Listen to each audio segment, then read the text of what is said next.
If you remember, Mike V showed us how to do the street plant. Well, we're going to teach you how to do the street plant, the invert on vert. It's kind of hard to learn, but once you got it, you can take it to, you can just do all kinds of variations of it. The best way to start is by, you grab with your front hand like a mute in between your legs, and you can actually start it low, sort of, but it's a different technique once you start getting higher, because when you do it low, you've really got to lift off, and you got to trust yourself to hold your weight on your hand. That's hard to commit to in the beginning, but eventually you can do it. You just want to make sure your weight's straight over your hand, and you give it a little bunny hop, and you turn, you know, sort of pivot around your hand, and then let it go and come in. And it actually starts to get easier as you go higher. Easier, but yet scarier. Yeah. There are a lot of variations to the invert.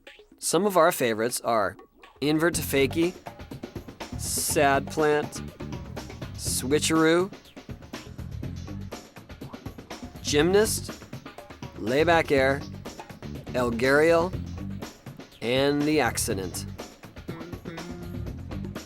An abundance of things can go wrong with the invert because you got a lot to deal with, but main thing is not leaning completely over your hand and kind of leaning off to the side, and that's just not going to set you up for a good landing, and it's not really going to give you the feeling of an invert stalling on your hand. You know, it's more about sort of cheating it, and you can't really cheat it. When you're half in and half out, it's kind of hard. You got to push in because your board's out here, and you got to really commit to it.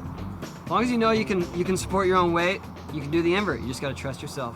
And that's your friendly trick tip for today.